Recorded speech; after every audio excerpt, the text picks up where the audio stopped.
Hey, welcome to Whitefields Community Church Sermon Extra. Great to have you with us today. And we are back in our series, Spirit-Filled Life, and we were looking at Galatians chapter 5 with a guest, our guest speaker, Sean Gilliam, who's one of the elders here at the church, and he shared with us on the fruit of the Spirit. And if you missed that sermon, you can go to whitefieldschurch.com and you can download it there.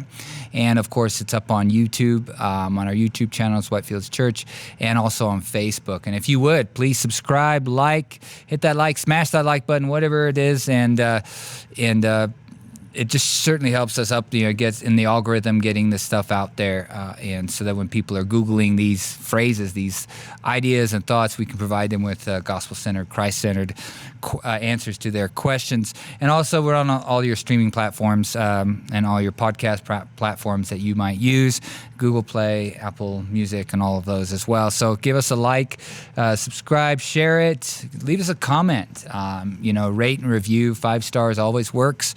Certainly helps us out, and we'd really appreciate that. Share it with your friends as well. If these messages minister to you, share it with somebody. Know how God can use this. If you don't have the words to say, maybe somebody else does through this message, can speak it to your friends. So go ahead and do that. Once again, we were in here, and so Sean's not with us today, so Pastor Nick here is going to share with us a few thoughts on this passage. And so the fruit of the Spirit, or is it the fruits of the Spirit? In the Greek text, it says fruit of the Spirit, which is interesting because the earlier word is deeds of the flesh. That's what it's contrasted with, and deeds is plural. Fruit is singular. And so one way of looking at it is that there is one fruit of the Spirit which manifests itself in different ways. The other way of looking at it is that it's a word like moose, right? Which moose can be plural or it can be singular. So it could be that, or it could be that there's one fruit of the Spirit which manifests itself in multiple ways. That's the approach I've always kind of taken to it. I think it makes the most sense. And I think it makes sense in a more biblical view, or like a holistic biblical view of the topic of love. And I want to get into that in a second. But here's what it says about the fruit of the Spirit. The fruit of the Spirit is love. And then it gives a list: joy, peace, patience, kindness, goodness, faithfulness, gentleness, self-control.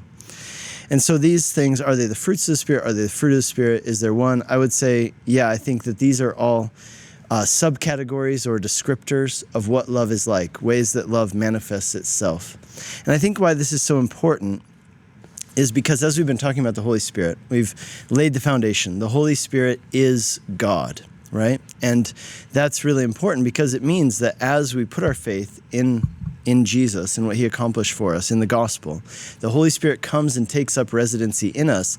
And one of the works of the Holy Spirit, one of the primary works, is this work of inner transformation. This is what is talked about in the Old Testament when it talks about the indwelling, which was to come at that time, which has now come in Jesus.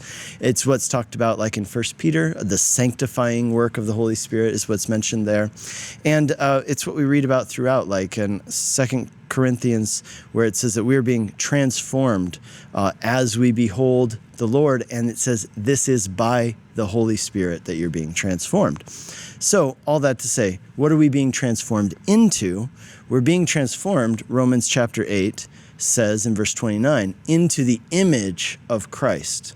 And this is really important because we're told in 1 John that God is love. So if God is love, Jesus is love in human flesh, come to us with feet on and skin on, and we're being transformed by the Holy Spirit into the image of Christ, who is God, right? Who is this embodiment of love, then that means that these are the characteristics which will be present as the Holy Spirit is transforming us. And the way I would like to think about it is like this, and I would encourage everybody to think about it. This isn't, now on the one hand, there is a bit of doing, right? So we're told to, for example, in Colossians 3, take off the old man and put on the new man, right? Take off, put to death the deeds of the flesh. These are action words. But on the other hand, fruit is a very passive thing. And fruit is the result of something at work inside of you that you can't see. So for example, if you walk by a fruit tree, you're not going to see that fruit tree grunting or striving, straining itself to produce fruit. The fruit is the result of something that's happening below the surface, inside, and it's producing this beautiful fruit. And think about what fruit does. I mean, there are exceptions, of course, where there are some fruits that are poisonous, but the general idea of fruit here is that fruit is delightful, it's good, it's refreshing, it is nutritious. And you think about it like that these are the things the Holy Spirit is doing in us, and who benefits from the fruit? The tree doesn't really benefit from the fruit. Other people benefit from the fruit. And so as the Holy Spirit is at work within us, as we are surrendering ourselves to the leading of the Holy Spirit and the transformative work of the Holy Spirit, these fruits are being produced in us by God who is at work within us. And who benefits from them? Other people. Other people benefit from love, joy, peace, patience, kindness, goodness, faithfulness, gentleness, self-control. Now, of course, there are some benefits that we also derive as a result of showing those things and having those things present in our lives. But generally, other people, my wife, my kids, people I work with are going to benefit from me having the fruits of the Spirit. So how do you have the fruits of the Spirit? Let's go to what Jesus said. You remember 3 big chapters on the Holy Spirit in the Gospel of John. John 14, 15, and 16. 14 is about what the Holy Spirit will do when he comes. 16 gets into a little more detail, but 15 is about abiding in the vine. And it's that same picture of a vine that produces fruit, right? And so what do you do to produce fruit? You abide in the vine. You stay connected to Jesus. You keep walking in the Spirit. And these things will be produced. You could go through this list and say that each of these things is a descriptor of what Jesus is like. Jesus is love embodied, right? Joy, Hebrews 1 verse 9, it says that Jesus was anointed with the oil of gladness above all his companions. He was the happiest person who ever lived. Peace, he's the Prince of Peace, right? Patience, long-suffering is one of the attributes of God. Kindness, think about that. I think that we've talked about this before, right? Sometimes people think that they're a hero for being a jerk for Jesus, right? But Jesus, he was full of truth, and yet he's full of kindness.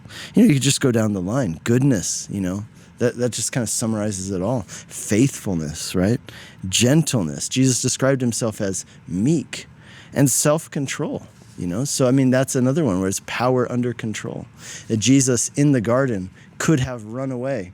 In the Garden of Gethsemane, could have easily just, not even run, he could have just walked out of the garden into the night and walked away from the cross. And yet he went and did what God told him to do, the Father told him to do. And so what we see is that we see these attributes in Jesus, and as the Holy Spirit is within us, he's working in us to change. Our job, stay connected to that vine. Yeah, no, those are great thoughts. Great thoughts. Walking in the Spirit, walking in those things that God has, as Ephesians tells us, he's already laid them out in front of us, to walk the path to walk that he's already laid out for us. And yeah, so if you missed some of that, definitely get over to whitefieldschurch.com. You can download it there. But we also want to give you a preview for this next week. We'll be finishing our series in the Spirit-Filled Life. And what are we going to be talking about this Sunday? Gifts of the Spirit. The gifts of the Spirit. We have 35 minutes to do it. Yeah.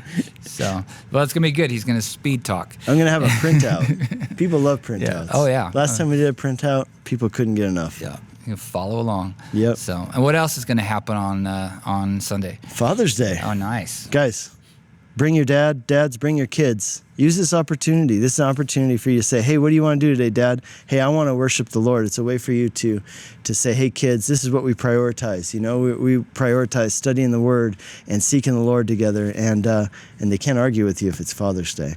And also, guys, bring your dad. Say, hey, Dad, let's go to church, and then after church, we'll go do something together.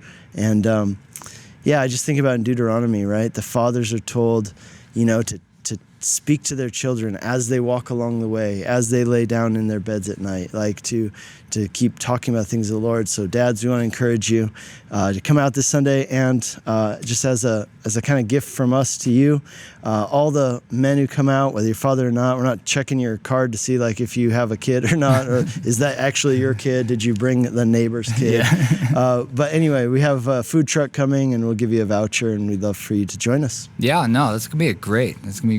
Well, we look forward to seeing you on Sunday. We look forward to seeing you next week. WhitefieldSchurch.com. Get over there and download any sermons you missed. Just go ahead and share them with people, and just enjoy walking in the fruit of the Spirit this week. God bless.